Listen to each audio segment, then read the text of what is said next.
Holy shike, let's talk about pigs. Here's your host of the Pork Podcast, Jennifer Shike. There's just something about the story behind the story.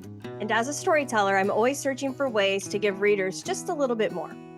And that's what the Pork Podcast is all about, bringing you stories of the people and the progress of the pork industry. I'm Jennifer Shike. Let's go find just a little bit more.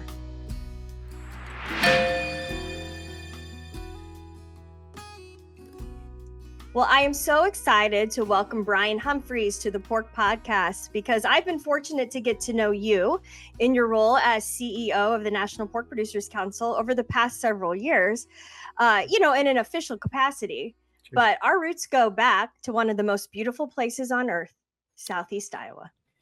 That's exactly right. And I've known your brother for a long time, Jennifer. And we've actually, the first time I met you, I was still in high school, if I remember right. So it's been a long time. So.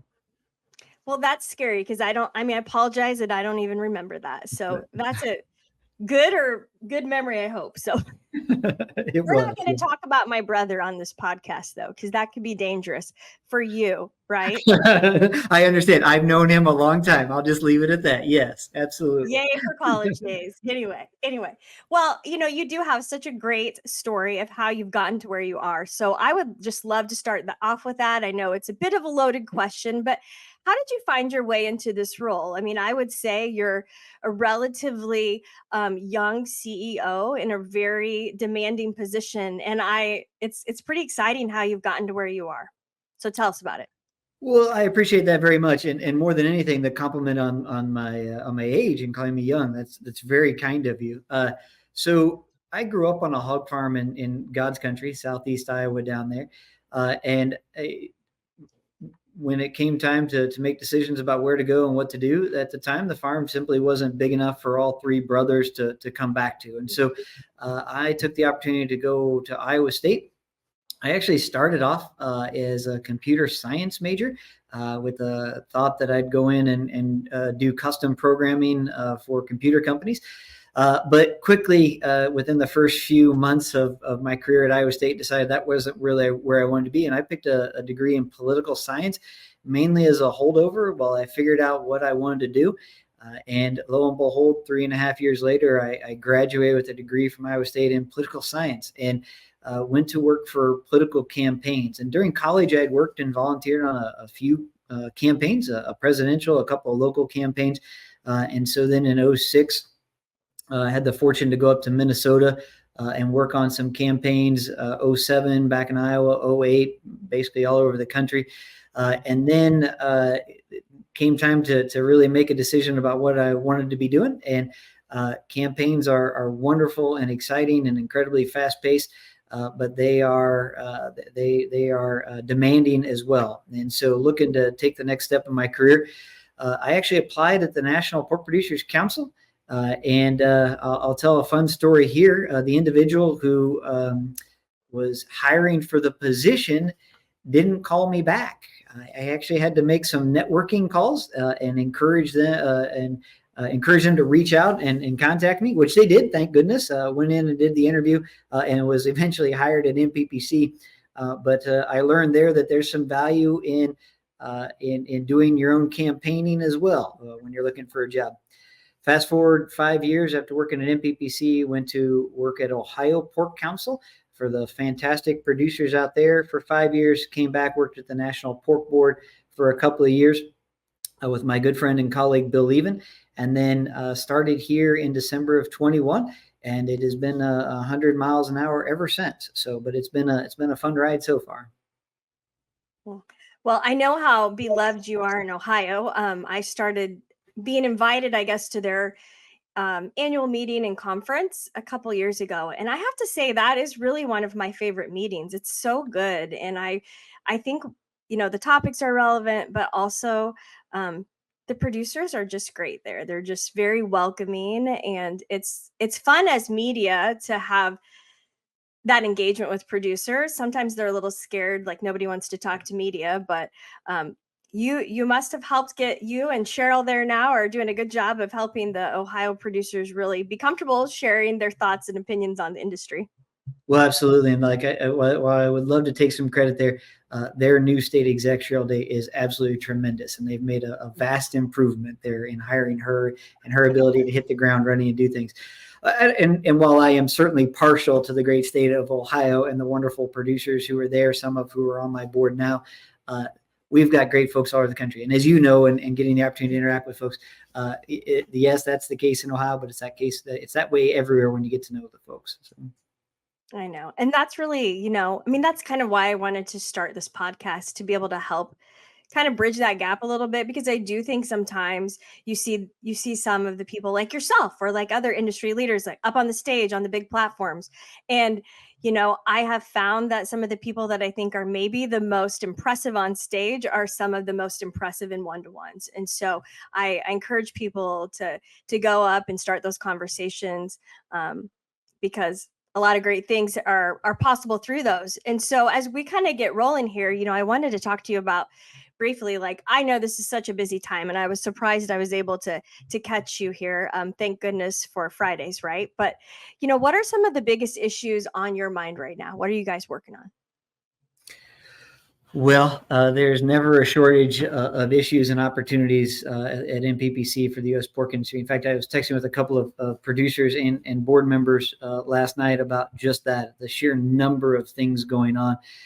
And I don't know that we can do a podcast or a discussion or an interview of any kind in 2024 and not talk about the impact of the Farm Bill. And that is a big issue for us, not only because of all of our asks are included in there around foreign animal disease prevention and preparedness, but also obviously the solution to Proposition 12 and the continuation of a patchwork of legislative and regulatory hurdles for producers if we don't find a solution here. And so that's a big one. We're also obviously concerned this industry, the pork industry, has a significant labor challenge.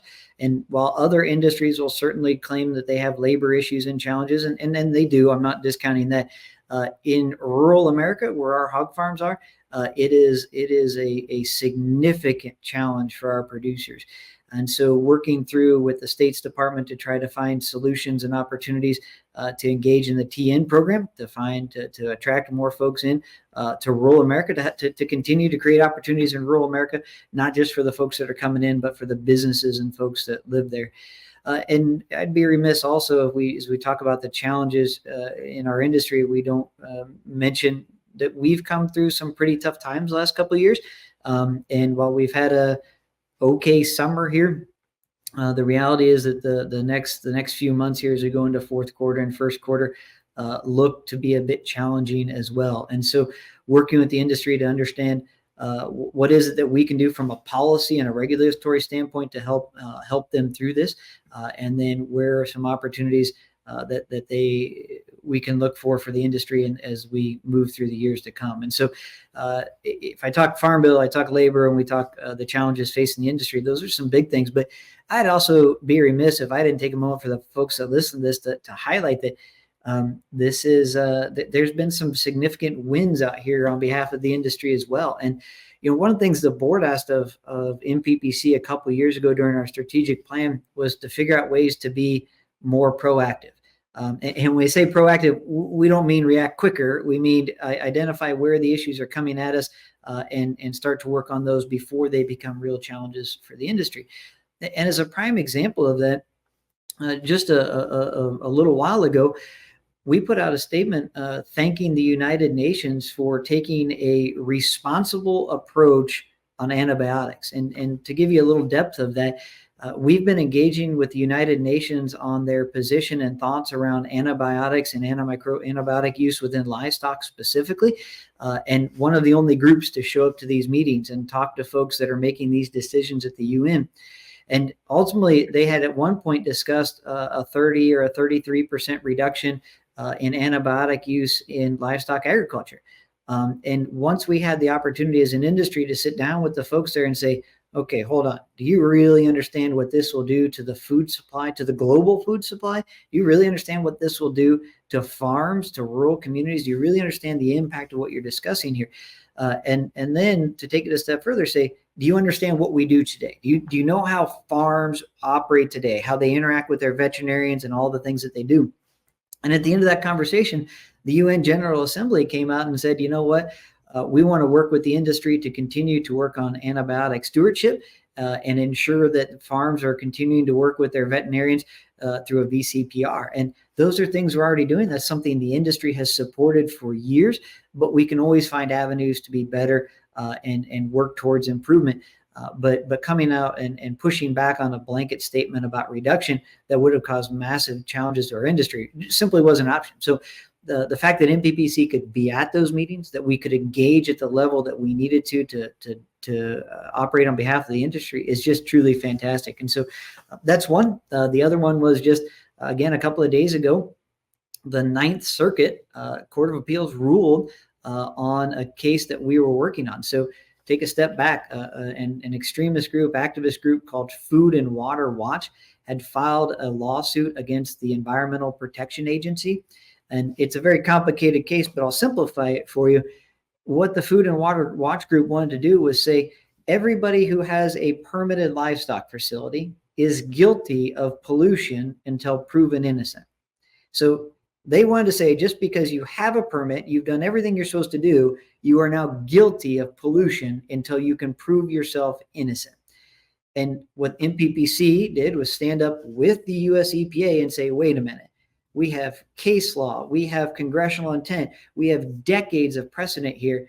You can't flip that on its head and say you're innocent until you're guilty until proven innocent. What we've stepped in and said was, no, American pork producers are innocent of water pollution until you prove that something has happened here and they are guilty. And if they are, we're willing to work with it and find those solutions. But as we argued that case, the Ninth Circuit came out and agreed with us and with EPA that you cannot flip years of precedents on its head and shift how the Clean Water Act is implemented for livestock facilities. And so, yet again, NPPC was there with our friends and colleagues at Farm Bureau and others to fight back against, well, I'll say misinformed ideals of the Food and Water Watch Group that would have caused massive damage to this industry had we not been there to engage and push back and ensure that American pork producers continue to be innocent until proven guilty, as I think we can all agree is a reasonable thing. So we've got some challenges ahead of us, Jennifer, but we've also had some pretty big wins here in just the last few days that the industry should be proud of and take comfort in, that there are not additional burdens coming, that common sense prevailed and we're able to move forward. Well, that's really exciting to hear. And I'm always impressed when you guys share about just, I think I was at one event and you shared just what you had dealt with like in the past week or something. It was a list of like 90 things. I think it was very overwhelming to me. So I will admit, I think it's easy to sit back and just watch you guys go do your thing and be like, yep, good luck. You're doing great. Cheer you on.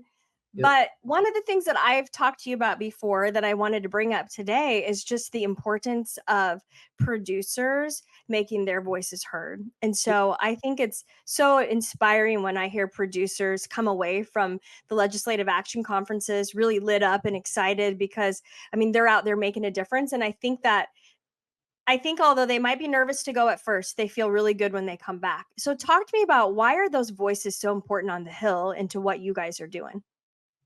Yeah, and I've got to address your first point first of the number of things that we work on and how some folks are just glad that we're here. I met with an investor this week and a different investor, it'd been last week, whose comment was, I don't know how you keep it all straight, but I'm just glad you guys are there. And I hope the rest of the industry feels that way as well, right? What the NPPC exists to take care of these issues and fight on your behalf so you don't have to worry about it, right? Now, to your point about being engaged in DC, the absolute only reason NPPC is as effective as it is because of the producer engagement. And if not for grassroots organization, if not for the producers and folks in the industry come into DC, then NPPC is just a bunch of hired guns and we lose our effectiveness. It is that grassroots participation and engagement. And to your point, LAC, our Legislative Action Conference, a couple of times a year, well, actually several times a year, we encourage producers to come out with their state association, to go up on the Hill, to go to the House side, the Senate side, meet with their members, but meet with their staff as well, and talk about the issues on their farms. Talk about how the shortage of labor is impacting folks on the farm. When we talk about antibiotics, talk about how you use those antibiotics on your farm. Talk about biosecurity. Talk about how your homes are located next to your barns. Of course, you don't want environmental challenges, and that you take this personally. And every single time that we have folks up on the Hill, the dynamic in DC changes for weeks and months, because it's no longer, while we have I put our staff against any other staff in DC or around the world, bar none. We have the most talented staff out there. But when they go into those meetings and the members say, yeah, actually the pork producers from my district were just in here last week and they said the same thing. And what they're insinuating is, we believed you, but now we've heard it from our constituents. It's a real thing. And that carries more weight than anything else. And I'll give a couple of examples. There are activist groups out there on the other side. They push environmental things that they believe are correct. They're wrong, but they believe they're correct. But they come out to DC and do fly-ins, and they have maybe 3 or 4 people who show up. When the pork producers show up, we have 100 to 150 pork producers up on the Hill talking about the pork industry and the issues, because they understand that the impacts in DC are going to impact their farm. And that's just absolutely tremendous. And so that's where the impact comes to. Now, you also brought up how it can be a little nerve-wracking the first time you go to DC. I remind folks of this all the time, that the Cannon office building, the Longworth office building, the Hart Senate building, they are giant, inspiring buildings that demonstrate the power and the influence of the U.S. government, not only here, but across the globe. Marble hallways, giant doors, brass staircases going up. They are gorgeous and absolutely intimidating, and they are designed to be inspiring and intimidating. All that said, the beauty of being a U.S. pork producer is there's not a single person in those offices that knows the pork industry better than the farmers who are there that day. And so to go in there and think that the young man or woman staffer working on the Hill knows more than you is not true. They are there to learn. And the good staffers ask the questions. Tell me about your farm. Talk about what's going on. Help me understand this issue better. And so I don't encourage pork producers to go into those offices and know all the statistics that the staff know. I don't encourage them to memorize every single talking point or ask as they go in. I encourage them to talk about their farms. And if we're talking about Farm Bill, talk about why the Farm Bill impacts you back home. Talk about how a patchwork of 48 different state regulations would be devastating to your business. Talk about how trade has created an opportunity for you to continue on the farm. Talk about those things in a personal level, and the rest of it will take care of itself. So I swear by the NPPC staff, the best and the brightest there has ever been. But their influence comes from the grassroots and the producer participation. And that's the importance of being involved, not only with the State Pork Association, but with NPPC. Because if you appreciate the things that we're doing, it's because you're engaged and involved, and that allows that to happen. Right. Well, and I mean, I know how smart our producers are, because I mean, I really do. I say that all the time. I get to write about and write for the smartest people out there in agriculture. And so sorry, everybody else, but I love how producers are using science and research to make really important decisions. And so I get how easy it would be for legislators to benefit from hearing from our producers and leaders in the pork industry. But talk to me a little bit about how can they benefit from their interactions with legislators? How do those conversations help producers do their jobs better? Yeah, absolutely. And to that point, I take a step back. You mentioned how members of Congress and staff can learn from producers. If you listen to the news at night, you never hear a member of Congress talking about, a staffer was in telling me. They always say a constituent, a producer, a farmer. Even during the debate, the vice presidential debate the other night, they were referring to the farmers in their districts, telling them what was going on. That's what makes the impact here.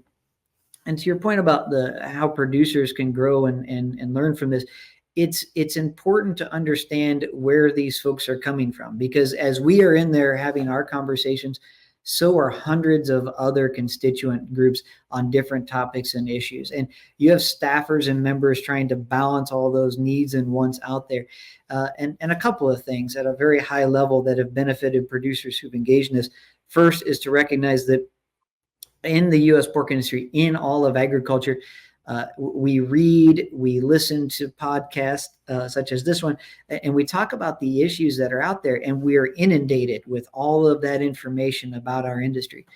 But when you're in DC and you're up on the Hill and you realize that you have a 15-minute meeting with a member, and there's someone in there from the engineering society before you, and there's someone in there from the pharmaceutical meeting after you, and they have that going on all day, you realize that while those issues are incredibly important to agriculture and to the pork industry, that there's a lot of other things going on that we have to break through the noise.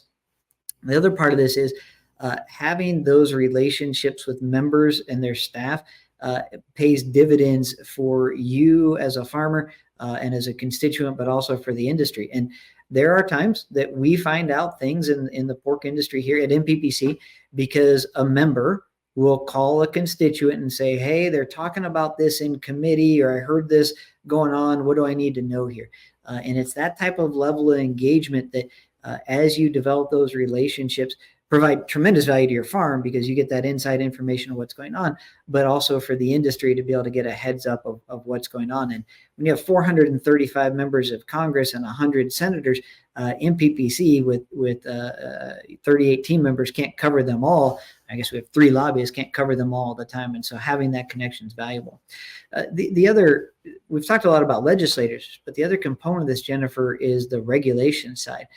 And we organize meetings for producers at EPA, at USDA, at USTR, and other avenues where they get updates on what's happening around the world. What are those agencies seeing in other industries out there? What are some challenges that they see coming at us that we need to be prepared for and be thinking through? And so the level of access and information for being engaged in the process, no one ever complains about. It takes time, but once you're in the know, there's tremendous value there. Well, speaking of inside information, I decided to do a little bit of research on you, and I reached out to some people who work closely with you to just find a little bit about you. You know, I'm trying to tell the story behind the story. So here's where I'm doing my due diligence as a journalist. So I visited. Nervous, so let's see how this goes. You should be. No, I visited with NPPC's current president, Lori Stevemer, and NPPC's manager of state pork industry relations. I'm not 100% sure if I've got his title right, Seth Mitchell. You do. Yeah. Okay, great. He wears lots of titles, I know. Anyway, I had fun visiting with them a little bit about your leadership style, because I view both Seth and Lori as great leaders. And they're so absolutely impressive when they get on the stage, as are you. But Lori said one of the things that she thinks makes you so good in your role is that you really can look at all aspects of an issue. And so she says your 360-degree perspective has really helped her in her role. And so oftentimes she said when she's asked to make a decision, you've helped her provide the what ifs and the watch outs. So talk to me a little bit about how do you work to help your board members and your staff stay out of the ditches and minimize that collateral damage?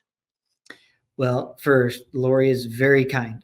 She has been, is, and continues to be an absolutely tremendous president. Mm-hmm. Her ability to take incredibly complex decision-making on a number of issues anytime, all which feed into each other in some way and provide myself and then the staff here the direction on behalf of the industry.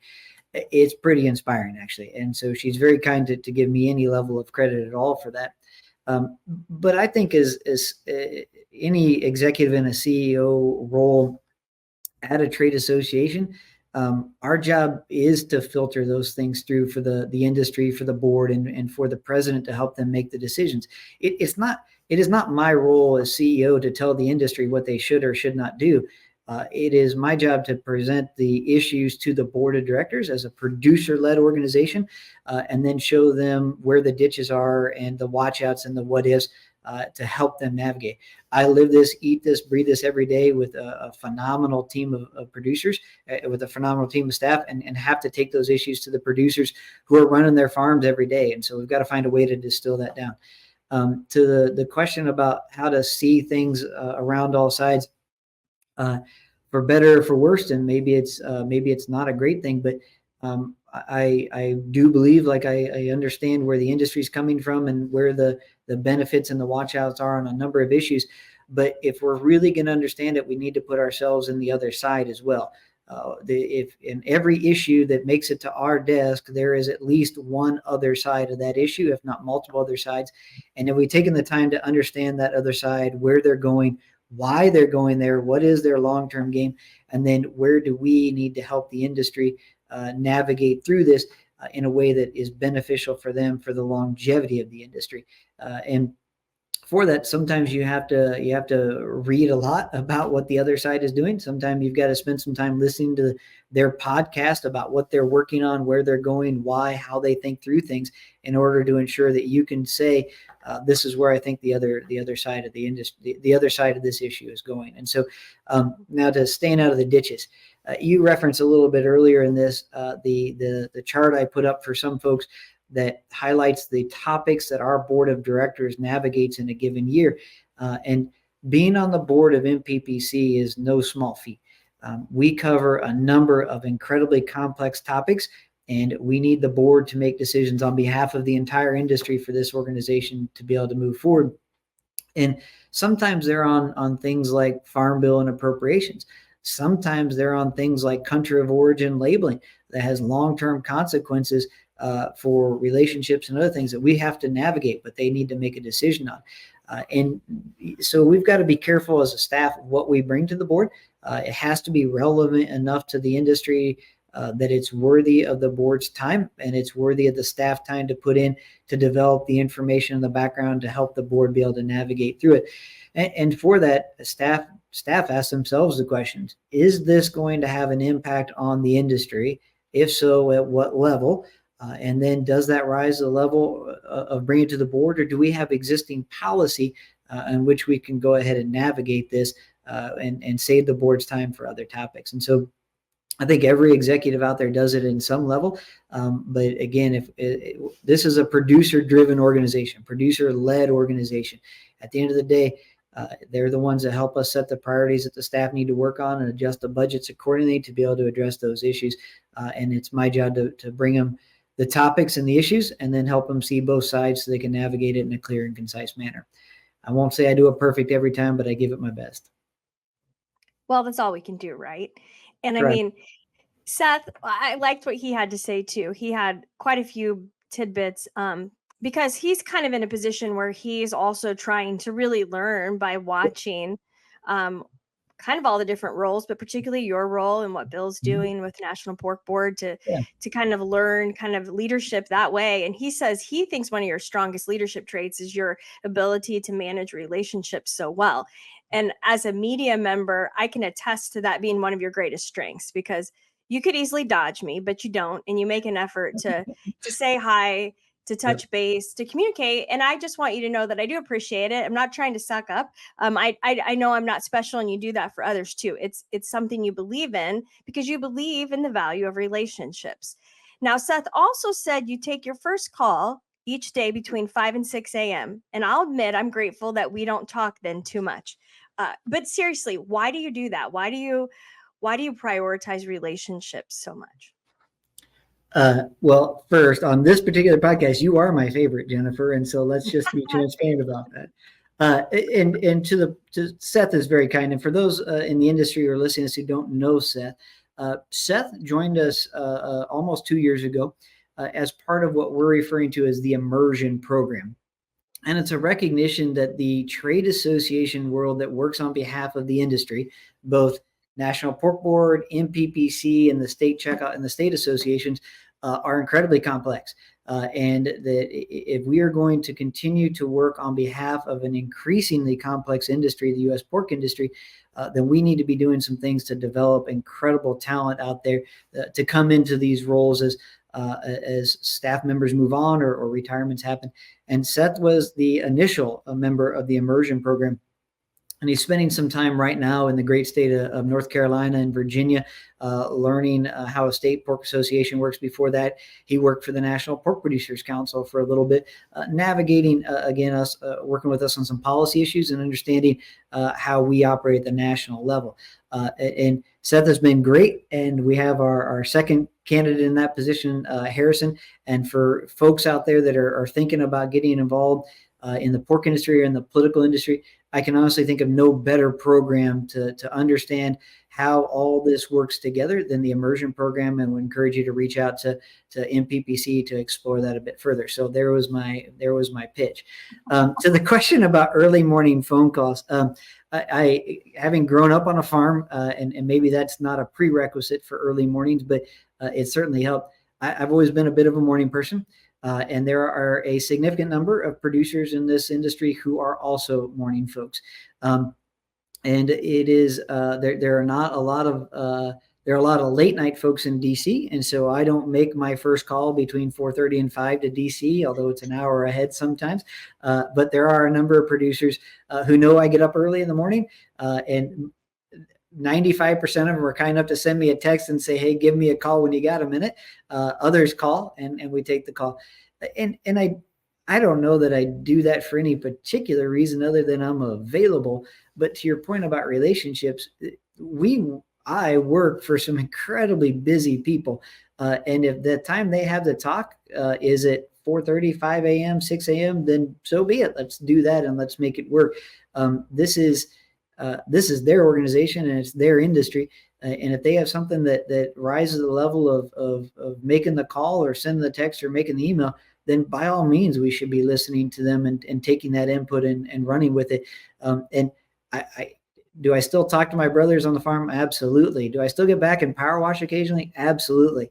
Does that make me an expert in the day-to-day challenges of what's going on in the industry? Absolutely not. And so I have to hear from the producers in the industry in order to make sure that I know what those priorities are to be able to help the board and the staff navigate that. And prime example, the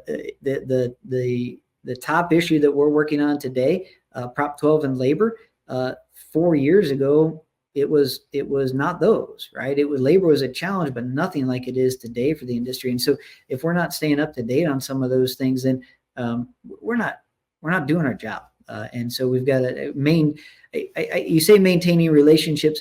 I know some folks work very diligently and very hard at that, and I appreciate that, and I can always be better. But I'm blessed a bit because the folks in this industry I consider friends and folks that I just enjoy talking to. I talked to a guy this morning on the way, several folks on the way in this morning, we're just seeing how harvest was going and how manure hauling was going and how are things going. And so, yeah, it's maintaining, developing relationships is important, but I guess it's a bit different for me because I consider them all friends, and I'm honored to work with them. And I'll just be honest, I'm honored some of these folks want to talk to me. I think it's very humbling that they're willing to share with me. So, yeah.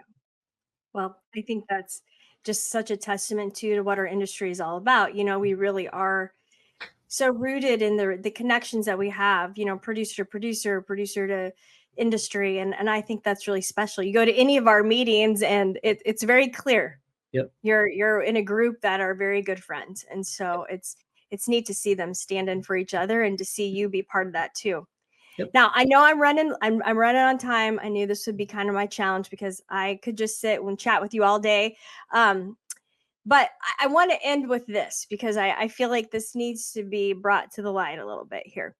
I've heard that you have a favorite quote that you share with the board at almost every meeting, where you say something to the effect of, if it was easy, it would already be done. We're here to do the hard things. So well said. But now talk to me about the tattoos. I just was told to ask you about tattoos, and I don't know what that means.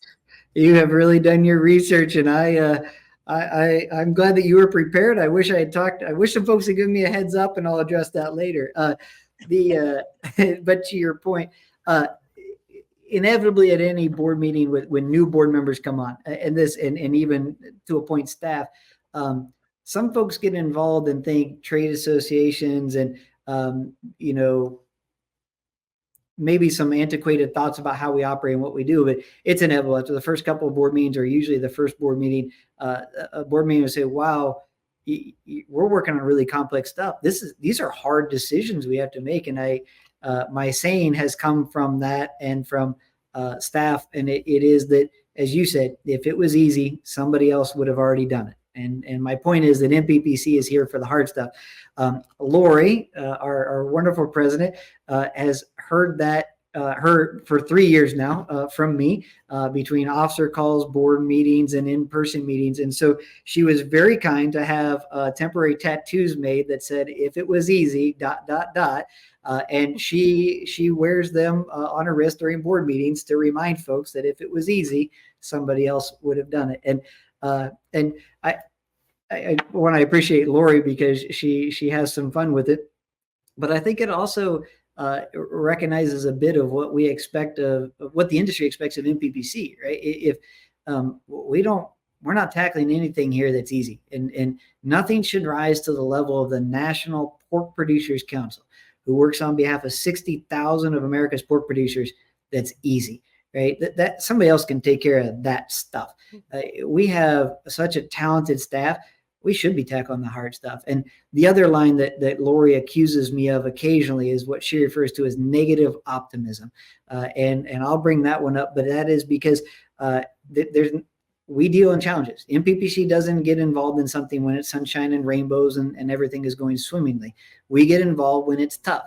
And with that, you have to have a certain amount of optimism that, yeah, it's tough, but we're going to get through it. Yeah, it's hard, but we're going to make it work because we don't have a choice. At the end of the day, we've got to plow ahead. It doesn't matter how hard it is. Doesn't matter what the challenge and obstacles are. Our job is to deliver. And do we do it 100% of the time? No, but we give it our all 100% of the time. And I think that's where the negative optimism comes in as well. That we got some challenges, but we have opportunity as well. Well, no one can say that you've come into the industry at a time that's easy. No. And I just want to say thank you, because I know you're busy, but thank you for making time for moments like this. Thank you for prioritizing people first. I think that's what makes you a great leader. I really appreciate you being part of this.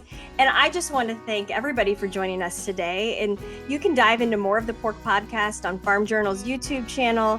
You can listen to it anywhere podcasts are found. I'm Jennifer Scheich, finding the story behind the story.